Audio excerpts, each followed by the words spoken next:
하나님 감사합니다. 오늘도 주님의 귀한 능력의 말씀을 우리에게 안겨주심을 감사합니다. 부족한 종에게 성령의 권능을 부어주시고 대언행을 부어주셔서 주의 말씀을 바르게 대언할 수 있도록 인도하여 주시옵소서. 주님께서 차려주신 풍성한 밥상에서 하나님과 친밀한 교제를 하며 하나님과 영적 교제를 통해서 감사와 기쁨과 즐거움이 넘치는 귀한 시간 되게 하여 주시옵소서. 감사드리며 주 예수 그리스도의 이름으로 기도드렸나이다. 아멘. 할렐루야. 주님의 권세와 영광과 능력을 찬양합니다. 온 세상에서 주님께서 차려주시는 사랑의 풍성한 밥상으로 넘치는 교제 기쁨 임하시길 주님의 이름으로 축원합니다. 삶에 지친 영혼들이 하나님께서 차려주시는 사랑의 밥상을 받기를 소망합니다. 우리의 모든 삶의 순종의 영성으로 풍요로움이 넘치게 하시는 주님을 찬양합니다. 영광과 존귀와 능력의 왕으로 오신 주님을 사랑하며 연합의 기쁨 누리시길 바랍니다. 주님과의 풍성한 사랑의 교제 속에서 영혼의 만족함과 풍성함 임하시길 바랍니다. 사랑이 식은 세상에서 지치고 메마른 사람들에게 말씀의 풍요로운 밥상을 차려주시는 주님께 영광의 찬송을 올려드립니다. 주님께서 매일 풍성한 사랑의 밥상을 차려 놓으시고 우리를 초대하고 계십니다. 영원한 천국 풍요로운 사랑의 교제 가운데 주님과의 첫사랑이 넘치시길 바랍니다. 첫사랑을 회복하심으로 하나님의 깊은 사랑을 누리는 저와 여러분들 되시기를 주님의 이름으로 축원합니다. 주님께서 사랑의 밥상을 차려놓으시고 우리를 부르고 계십니다. 와서 조반을 먹으라 이렇게 말씀하십니다. 자, 디베라 바닷가는 어디입니까? 삶에 지친 고난의 자리, 아픔의 자리입니다. 우리가 인생의 좌절 가운데 삶에 지쳐있을 때 주님께서 친히 우리에게 찾아오십니다. 찾아오셔서 사랑의 말씀을 부어주고 계십니다. 사랑의 풍요로운 말씀을 준비하시고 말씀에 의지해서 땅의 풍성한 수확을 끌어올리게 하신다는 것입니다. 또 어둡고 캄캄한 세상에서 지친 영혼을 끌어올리게 하십니다. 영원 구원의 기쁨, 내가 사람을 낳는 어부가 되리라. 비로소 베드로와 제자들은 주님께서 부르신 첫사랑을 기억합니다. 우리가 우리의 노력으로 살려는, 그러니까 인리에 지친 영혼이 사랑의 주님을 만나는 기쁨으로 풍성한 회복을 누리시기 바랍니다. 오늘 말씀은 부활하신 예수님의 세 번째에 관한 말씀입니다. 20장에서는 안식구 첫날 무덤 밖에서 울고 있는 막달라 마리아에게 주님께서 나타나셨습니다. 그래서 마리아는 첫 번째 부활의 증인으로 제자들에게 예수님을 본 것과 또 주님의 말씀을 증거합니다. 또 안식구 첫날 저녁에는 제자들이 무서워서 문을 꽁꽁 닫고 떨고 있었어요. 그런데 그 제자들과 그 유대인들에게 예수님께서 나타나셔서 너희 물에게 평강이 있을지어다, 너희 물에게 평강이 있을지어다 이렇게 두 번 말씀하시고 그들 향해서 숨을 내쉬며 성령을 받으라 이렇게 말씀하십니다. 그 뒤에도 너희 물에게 평강이 있을지어다 이렇게 말씀하십니다. 그 다음에 의심이 많은 도마에게 주님께서 부활의 증거를 친히 보여주시고 부활의 확실한 믿음을 심어주셨어요. 그리고 이제 21장의 배경은 제자들이 이러한 상황을 경험하였음에도 불구하고 그들이 세속의 직업과 삶으로 돌아갔습니다. 주님을 떠난 그들의 삶은 매우 곤고하며 황폐한 상태가 됩니다. 삶의 모든 수고가 헛수고인 것처럼 노력에 결실이 없는 완전한 절망의 상황입니다. 부활하신 주님의 풍성함과 부여와 평강을 잃고 믿음에서 떠난 그들은 주님께 순종하기보다 세속적인 삶에 가치를 두고 있었습니다.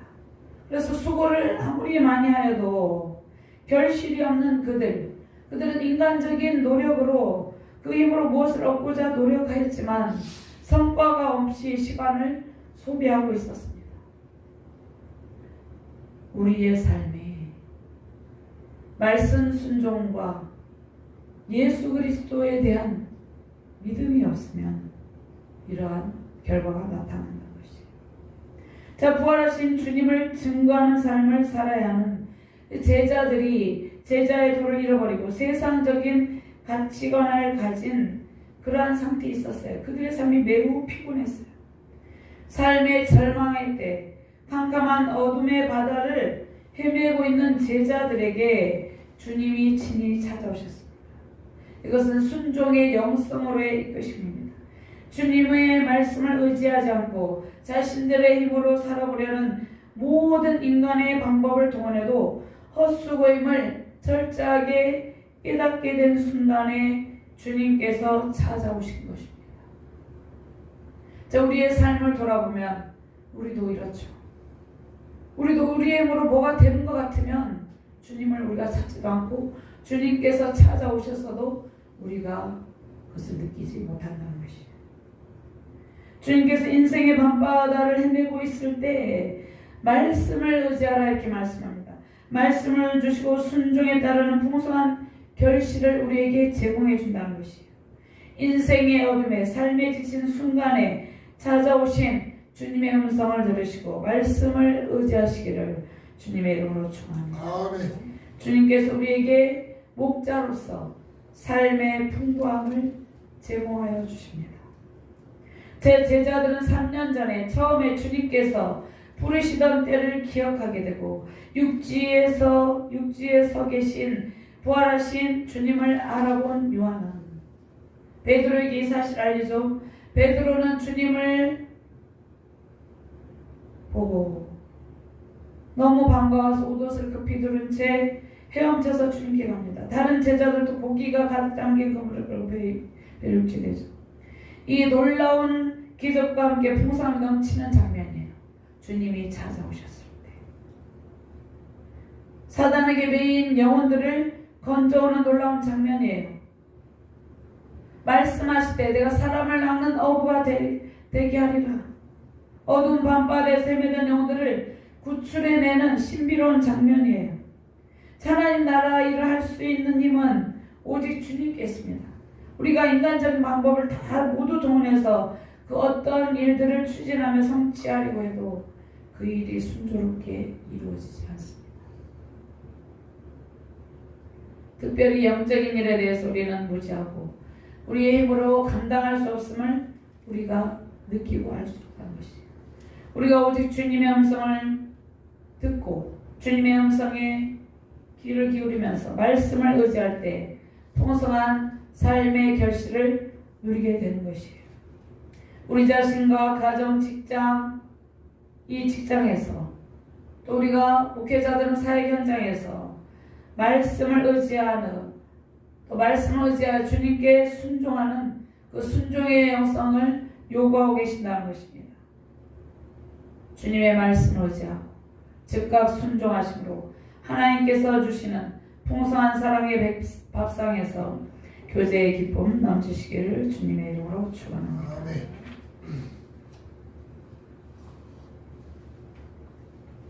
그러면 먼저 주님과의 첫사랑을 기억하고 주님과 첫사랑을 회복하라는 것이에요. 우리가 해야 될 사명을 깨달아야 된다는 것입니다. 1절에서 3절까지 같이 읽습니다. 그 외에 예수께서 디베라우스에서 또 제자들에게 자기를 나타내셨으니 나타내신 일은 이러하니라. 시몬 베드로와 디두모라 하는 도마와 갈릴리 가나 사람 나다나엘과 세베대 아들들과 또 다른 제자들이 함께 있더니 시몬 베드로가 나는 물고기 잡으러 가노라니 그들이 우리도 함께 가겠다 하고 나가서 배에 왔으나 그날 밤에 아무것도 잡지 못하였더니. 제자들이 예수님을 처음으로 따르게 되었을 때 이제 그때 밤이 맞도록 수고했으나 아무것도 잡지 못하였죠. 그런데 주님의 말씀을 따를 때 주님의 말씀에 순종하여 그물을 던진 결과 많은 고기를 잡았던 그런 상황과 비슷하죠. 제자들은 예루살렘에서 부활하신 예수를 만났어요. 그 다음에 갈릴리에서 부활하신 예수를 만나기를 기다려요. 그러나 주님의 뜻을 알지 못하고 어떻게 살아야 될지 삶의 구체적인 방향을 찾지 못하고 있었어요. 그래서 나는 고기 잡으러 가노라. 이 베드로의 제안에 다른 제자들도 동조를 합니다. 그러니까 동의를 한다는 것이. 그래서 다른 제자들도 미래를 어떻게 살아가야 될지 삶의 방향이 정해지지 않았다는 것이에요. 삶의 방향이 주님의 말씀에 순종하는 쪽으로 결정이 돼야 되는데 그쪽과는 반대로 생각하고 있었기 때문이에요. 앞으로 살아가야 될 생계 문제를 해결해야 되는 제자들의 서글픈 그런 현실을 보여주고 있다는 것이에요. 자, 갈릴리는 어디입니까? 제자들의 고향이고 예수님을 처음 만났던 장소입니다. 그래서 대다수의 예수님의 제자들이 갈릴리에서 주님의 부르심을 받았고 2년 정도를 예수님과 함께 살았던 곳이에요. 예수님께서 갈릴리에서 만나자고 하심으로 제자들에게 모든 것을 버려두고 예수님의 음성을 듣고 예수님을 따르던 첫사랑을 기억하고 회복하게 하십니다. 제자들에게 예수님께서 부활하신 이후 이제 세 번째로 나타나시는데 그 목적이 무엇입니까? 주님의 첫사랑을 깨닫게 하고 부활의 확실함과 또 제자들이 해야 될 그 사명을 깨닫게 하기 위해서입니다. 그러니까 예수님의 제자들이 할 일이 무엇입니까? 이 세상에서 세속적인 가치관을 가지고 육신적인 일을 한 것이 아니라 하나님 나라 확장을 위한 복음을 전파하는 일이었어요. 그러니까 그들은 하나님 나라 확장을 위한 영혼 구원을 위한 사도로서 주님께서 부르셨다는 것이에요. 그런데 그 일을 버리고 그들이 세상의 삶의 세속적인 가치관으로 이전으로 돌아갔다는 것입니다. 예수님께서 갈릴리 해변을 다니시다가 어부들을 부르셨죠. 두 형제 베드로라는 시몬과 그 형제 안드레를 부르셨어요. 그들이 어부였죠. 예수께서 그들을 부르시고 말씀하시되 나를 따라오라 내가 너희를 사람을 낚는 어부가 되게 하리라 하시니 그래서 그들이 어떻게 해서 곧 그물을 버려두고 예수를 따르니라. 그러니까 예수님께서 제자들을 부르신 목적이 있었어요. 복음 전파의 사명을 주시고 영혼을 구원하시는 것이었어요. 그래서 예수님의 제자들이 예수님을 그물을 버려두고 예수님을 따랐잖아요. 근데 예수님께서 십자가에 죽으시고 또 부활하셔서 그들이 나타나셨음에도 불구하고 제자들은 육신을 위해서 고기 잡는 일을 했다는 것이에요. 사람을 낚는 영혼 구원의 사명을 주셨는데 그 일을 더 하셨다는 것이죠. 예수님께서 배에서 그물을 깃고 있던 세베대 아들 야고보와 요한도 부르시죠. 그들이 곧 배와 아버지를 버려두고 예수를 따릅니다. 예수님께서 부르신 제자들은 처음에 주님의 부르심에 즉각 순종했어요. 그리고 예수님의 제자로 부르심을 받고 예수님께서 행하신 기적을 보고 훈련을 받았습니다. 그런데 부르심의 목적에 따라서 순종하는 삶을 살아가지 않았다는 것이에요. 제자들은 예수님과 첫사랑을 잊어버리고 예수님께서 부르신 부르심의 목적도 다 잊어버리고 있었다는 것이에요. 제자들은 십자가 고난과 죽으신 부활하심을 목격하고도 부활하신 주님을 증언하는 부활의 증인의 삶을 살아야 되는데 처음 주님께서 부르신 그 뜻을 따르지 못하고 있었다는 것이에요. 그래서 주님께서 나타나셔서 첫사랑을 회복하게 하신다는 것이에요. 자, 우리도 예수님을 만났을 때 뜨거운 복음 전파의 사명의 열정을 가지고 하나님께 나의 모든 것을, 나의 생명을 다 드리고 내 생명을, 영혼과 내 생명을 불살라서 하나님께 순리의 제물로 드리겠나이다 이렇게 헌신을 했죠. 그러나 점점 신앙생활 오래 돼가면서 그런 첫사랑을 잊어버려 갈 때가 있다는 것이에요. 오늘 이 말씀을 통해서 주님과의 첫사랑을 회복하고 주님과의 풍성한 식탁의 교제 속에서 풍성함이 넘치는 저와 여러분들 되시기를 주님의 이름으로 축원합니다. 두 번째로 첫사랑을 회복하고 그 다음에 말씀에 순종할 때 풍성한 열매가 가득 넘치게 된다는 것입니다. 주님께서 우리가 말씀에 순종할 때 우리에게 풍성한 사랑의 밥상을 매일매일 차려주신다는 것입니다. 6절 말씀 공부합니다.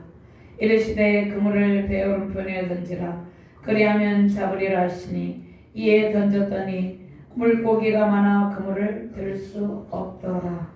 아멘. 제자들이 밤이 새도록 고기를 잡았지만 고기를 잡지 못했죠. 제자들은 어부 출신이죠. 그래서 고기 잡는 일에 전문가예요. 자, 그러한 제자들이 고기를 얼마나 잘 잡겠습니까? 그러한 노하우가 있죠. 그런데 인간적인 경험을 가지고 밤이 새도록 고기를 잡으려는 노력을 했어요. 근데 아무런 결실이 없었다는 것이에요.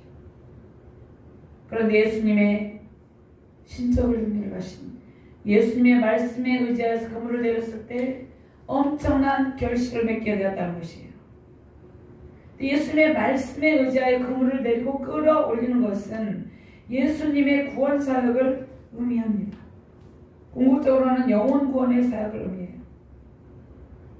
본문에서 제자들 예수님의 명령에 순종해 고기를 많이 잡은 것은 많은 영혼을 구원으로 이끌어 올리시는 예수님의 구원 사역을 말씀하고 있습니다. 그러니까 예수님께서 신적 능력으로 고기를 잡지 못한 제자들에게 그물을 던질 장소를 가르쳐 주심으로 153마리나 되는 고기가 그물이 찢어지도록 잡혔습니다. 근데 찢어지는 이 말씀은 영혼 구원의 결실이 예수님의 말씀에 순종함으로 이루어진다는 사실을 보여줘요. 그러니까 우리가 말씀을 의지하고 순종할 때 풍성한 영혼 결실의 열매를 맺고 또 우리의 삶의 풍성함이 넘치게 된다는 것입니다. 아멘.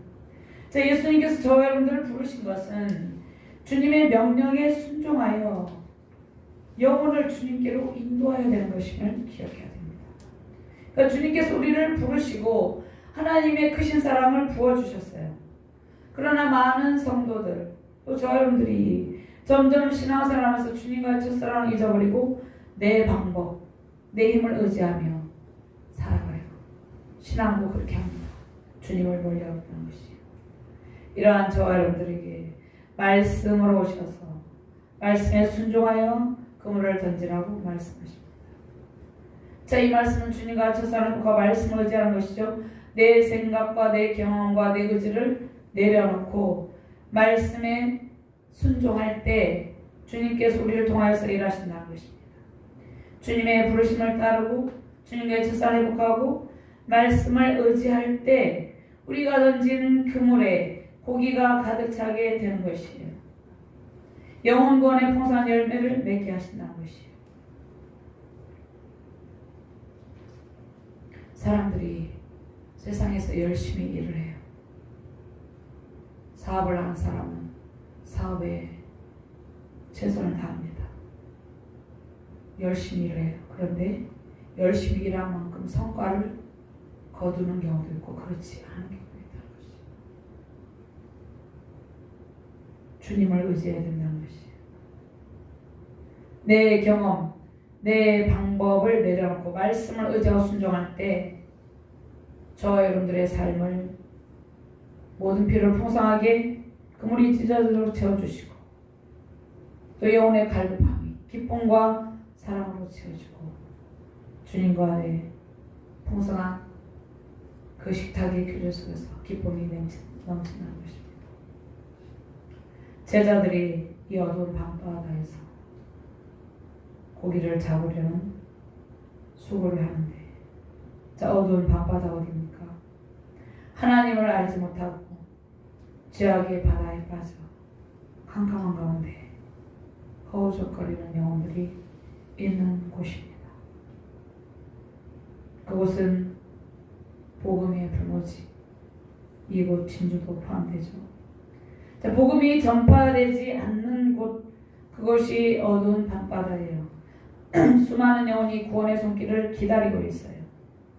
근데 우리의 방법으로 그것을 이루는 것이 아니에요.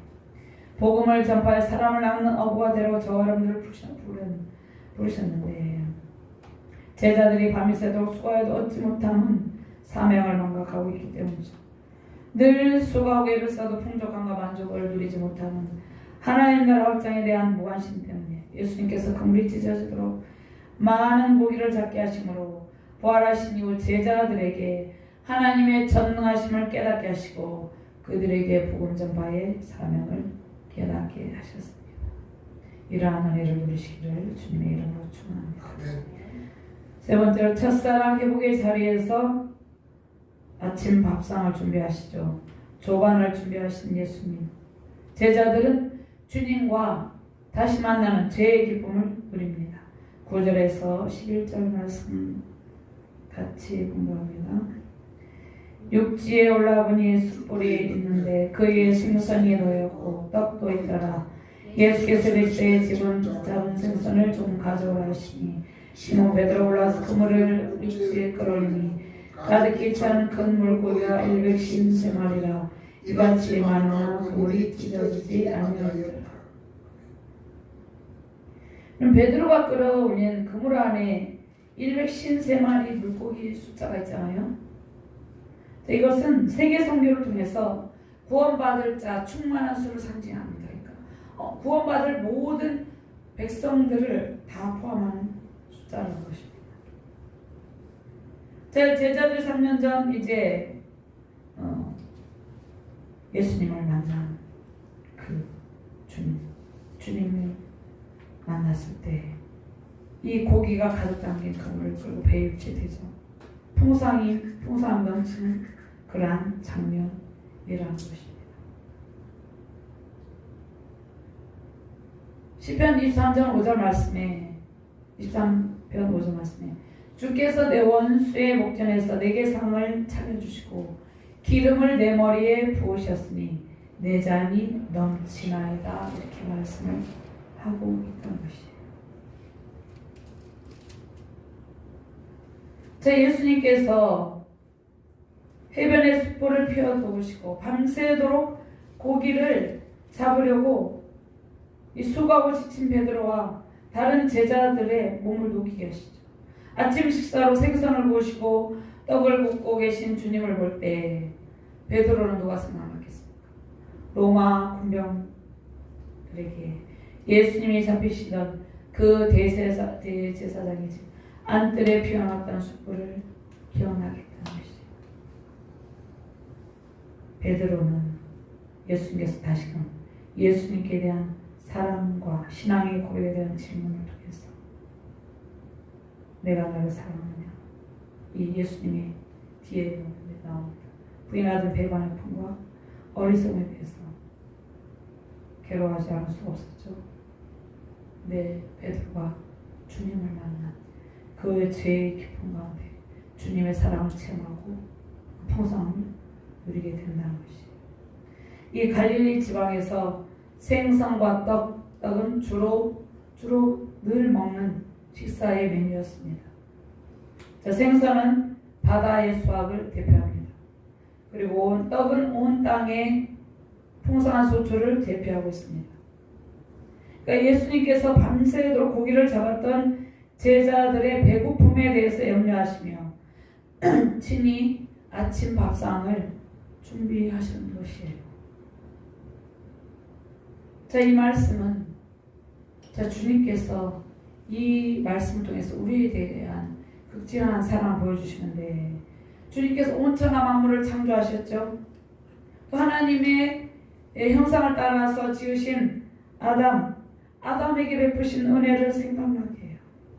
예수님께서 이 우주 만물을 창조하시고 풍성함이 넘치게 하신 것은 저와 여러분들 위해서 그렇게 하셨다는 것이에요. 그래서 예수님께서 직접 생선을 준비하시고 조반을 차리신 것은, 와서 조반을 먹으라 이렇게 말씀하시죠. 차리신 것은 단순하게 제자들의 배고픔의 문제만 해결하기 위해서가 아닙니다. 예수님과 제자들이 하나님 나라의 풍요로운 식탁의 즐거움을 누리는 공동체임을 보여주고 있다는 것이에요. 예수님께서 생선을 좀 가져오라 이렇게 하시는데, 여기서 쓰여진 헬라어 옵사리온이라는 단어는 한 마리의 생선을 가리킵니다. 자, 오병이의 기적을 일으키신 예수님께서 많은 생선을 준비할 수도 있었어요. 굳이 제자들이 잡아온 한 마리의 고기를 가져오라고 하신 이유가 무엇입니까? 제자들에게 153마리나 되는 고기를 잡게 하시고 오병이어의 기적을 일으키신 예수님께서 제자들에게 숯불에 구워는 한 마리의 고기로는 제자들 먹일 수 없기 때문이 아니라 예수님께서 제자들에게 말씀 순종이 복음 전파에서 가장 중요한 일임을 깨닫게 해주기 위해서. 그러니까 예수님께서 기적으로 잡은 고기는 그 아름다운 그 신앙 공동체의 아름다운 식탁의 교제와 풍요로움을 보여주고 있다는 것이에요. 우리가 교회에서 이제 예배를 마치고 풍성한 식탁의 교제를 나누죠. 이것은 하나님 나라의 풍요로움을 보여주고 있다는 것이에요. 이 말씀을 통하여서 하나님 나라에서 누리는 모든 풍요함과 즐거움은 우리 인간적인 수고와 노력으로 되는 것이 아니라 전능하신 하나님의 창조의 능력과 하나님의 구원의 은총으로 되는 것임을 보여줍니다. 아멘. 말씀에 의지할 때 우리의 삶에 윤택함이 넘치고 아멘. 영적인 보화가 가득 차고 넘치게 된다는 것이에요. 이러한 은총을 누리시기를 주님의 이름으로 축원합니다. 아멘. 또 네 번째, 섬김과 사랑으로 하나된 공동체를 이룰 때 풍성한 은혜를 베풀어 주십니다.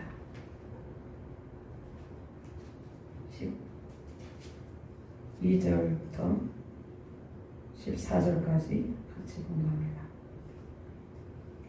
예수께서 이르시되 와서 조반을 먹으라 하시니 제자들이 주님이신 줄 아는 고로 당신이 누구냐 감히 묻는 자가 없더라. 예수께서 가셔서 떡을 가져다가 그들에게 주시고 생선도 그와 같이 하시니라. 이것은 예수께서 죽은 자 가운데서 살아나신 후에 세 번째로 제자들에게 나타나신 것이다. 예수님께서 섬겨주신다는 것이죠. 다른 제자들과 함께 힘을 합해서 그물을 끌어올렸다는 것이에요. 마치 시몬 베드로 혼자 올라가서 그물을 끌어올렸다고 표현한 것은 앞으로 이것은 베드로가 선교사에게 대표적인 역할을 해서 보여주는데 힘을 합해서 선교사를 하는 것을 보여줍니다. 그러니까 베드로는 초대교회에서 중심 인물이죠. 복음 전파 사명 감당을 했죠. 누가복음 5장 5절 7절 말씀에 보면요. 시몬이 대답하여 이르시되 선생님 우리들이 밤이 새도록 수고하였으되 잡은 것이 없지만은 말씀에 의지하여 내가 그물을 내리리이다 하고 그렇게 하니 고기를 잡은 것이 심히 많아 그물이 찢어지는지라. 이에 다른 배에 있는 동무들에게 손지자에 와서 도와달라 하니 그들이 와서 두 배의 체험에 잠기게 되었더라.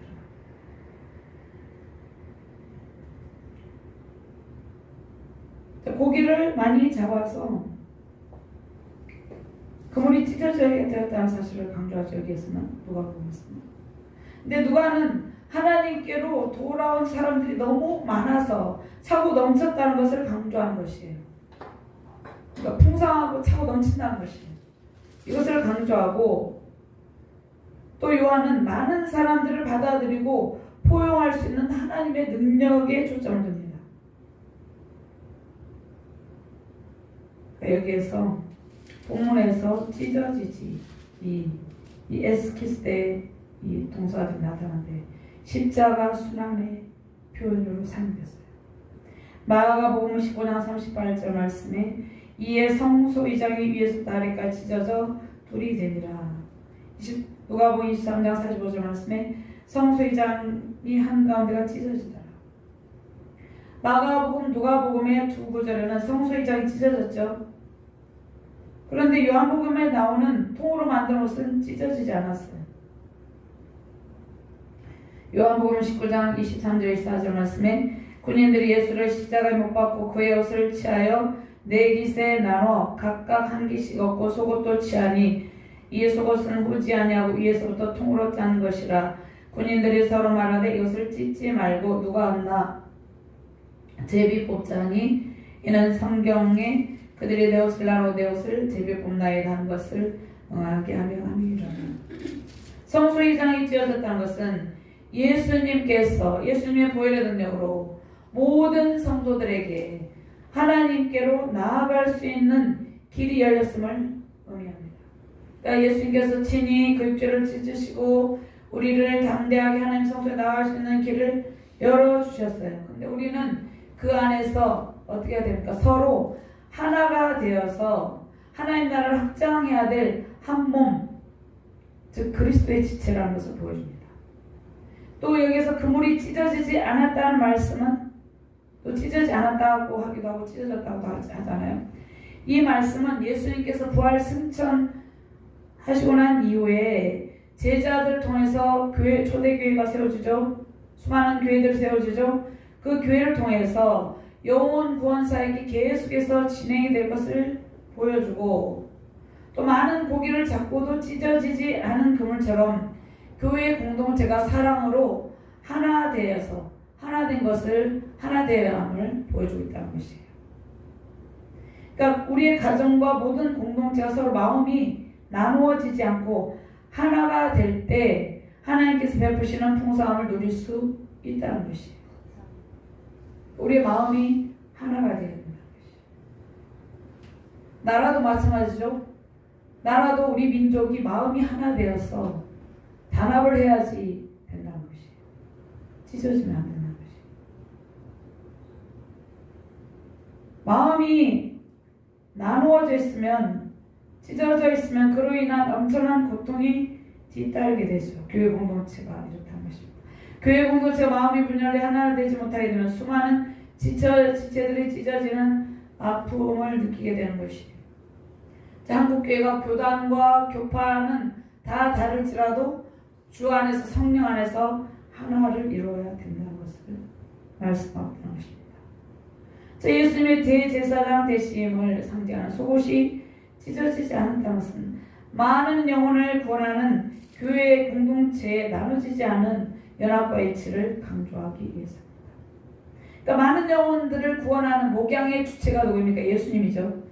예수님께서 이 땅에 오실 때까지 재림의 날 심판의 때까지 교회 공동체가 우리의 가정 공동체가 국가 공동체가 견고하게 든든히 서가야 된다는 것을 말씀하고 있다는 것입니다. 예수께서 이르시되 와서 조반을 먹으라 하시니 제자들이 주님이신 줄 아는 거로 당신이 누구냐 감히 묻는 자가 없더라. 부활하신 예수님께서 친히 식사를 준비하시고 제자를 부르셔 섬김의 모습을 보여준다는 것입니다. 이 모습은 예수님께서 십자가 순환 이전에 예수님께서 허리에 수건을 두르시고 제자들의 발을 손수시켜 주시던 그 섬김의 모습을 보여줍니다. 그러니까 성경에서 말씀하시는 진정한 목회자 또 진정한 사역자의 모습은 섬김을 받는 자세가 아니라 섬기는 모습을 통해서 본을 보여주는 것이죠. 신앙의 본을 보여주는 것이 우리의 성도들과 마찬가지예요. 연약한 지체를 섬기고 서로 사랑으로 낮은 자의 이치로 섬기는 곳에 하나님의 영광과 풍성한 식탁의 즐거움이 가득 차게 된다는 것이에요. 진정한 영적 리더의 모습은 예수님처럼 섬김의 자세죠. 마태복음 23장 11절 12절 말씀 너희 중에 큰 자는 너희를 섬기는 자가 되어야 하리라. 누구든지 자기를 높이는 자는 낮아지고 누구든지 자기를 낮추는 자는 높아지리라. 그러니까 예수님께서 올 인류를 위해서 십자가의 피를 흘리시고 자신을 희생하고 희생제물로 드려주신 예수님께서 이 능력 예수님께서 마지막 6월절 성전 때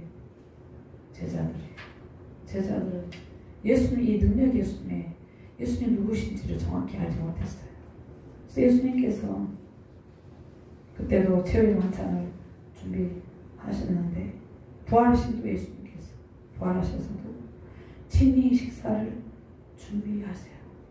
그래서 해변에서 떡과 생선을 먹는 자리에서 주님께서 베푸신 풍성한 사랑의 밥상에서 제자들은 예수님의 부활의 확실함과 예수님이 누구신지를 확실하게 이제 깨닫게 되었다는 것이에요.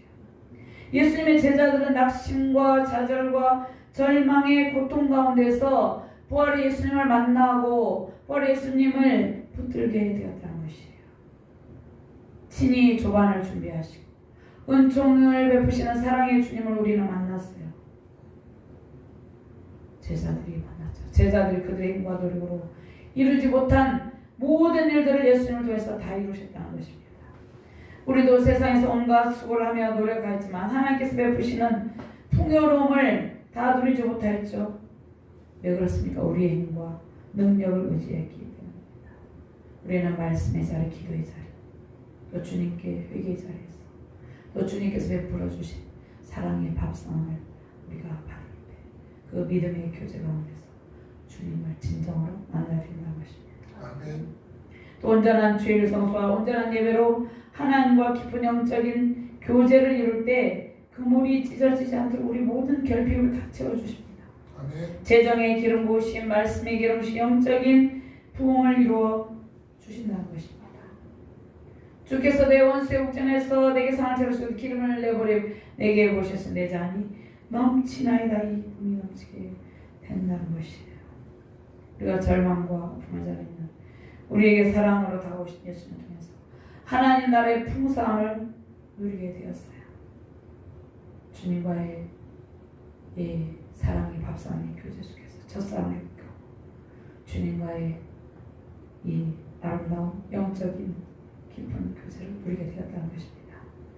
우리가 섬기는 모든 공동체가 우리의 섬김과 사랑, 하나님께 대한 온전한 믿음을 통해서 이 주님께서 베풀어 주신 풍성한 사랑의 밥상, 그 안에 있는 모든 풍성함이 넘치게 될 것입니다.